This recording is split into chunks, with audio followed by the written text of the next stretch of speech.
பாத்தீங்கன்னா all time ஃபேவரட்டா இருக்கக்கூடிய FZ சீரிஸ்ல FZ version 1 தான் பார்க்க போறோம். ஏன் நான் இந்த வண்டி அப்படி சொல்றேன்னா, உங்களுக்கு இந்த வண்டியில தான் வந்து பாத்தீங்கன்னா உங்களுக்கு கிக்கர் வந்துடும், பிளஸ் பெட்ரோல் ஆன் ஆஃபோட வர்ற கார்பரேட்டர் வந்துடும், டிஸ்க் வந்துடும். சோ இந்த வண்டிகளுக்கு வருவோம். ஒவ்வொரு வண்டியோட டீடைல் சொல்றேன் வாங்க. சோ முதல்ல இருக்கிற இந்த வண்டி வந்து பாத்தீங்கன்னா TN 65 2017 மாடல், சிங்கிள் ஓனர் கண்டிஷன்ல இருக்கு. வண்டி வந்து பாத்தீங்கன்னா அவ்வளவு சுத்தமா இருக்கு. 2 டயருமே புது டயரு, ஒரு குறை கூட சொல்ல முடியாது, அவ்வளவு சுத்தமா இருக்கு. இந்த 2017க்கு நம்ம ஜாவா பைக்ஸ்ல பெஸ்டா கோட் பண்ற விலை வெறும் 48,999 ரூபா தான். சோ அடுத்த வண்டிக்கு வாங்க. இந்த வண்டி வந்து பாத்தீங்கன்னா TN 78 உடுமலைப்பேட்டை வண்டி, 2016 மாடல், சிங்கிள் ஓனர் கண்டிஷன்ல இருக்கு.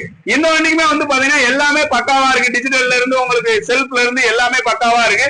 இந்த வண்டிக்கு நம்ம பெஸ்டா கோட் பண்ற விலை வெறும் 45,000 ரூபாய் தான். சோ இந்த வண்டி 2016 45,000 ரூபாய் சொல்றோம். இந்த வண்டி 2017 48,999 ரூபாய் சொல்றோம். ரெண்டு வண்டிக்குமே 15 ரூபாய் 20 ரூபாய் கொண்டு வாங்க, நான் பினான்ஸ் அரேஞ்ச் பண்ணி தரேன். இந்த வண்டி இருக்கிற பாத்தீங்கன்னா ஜாவா பைக் டெக் வாசல் மதுரை. தேங்க்யூ.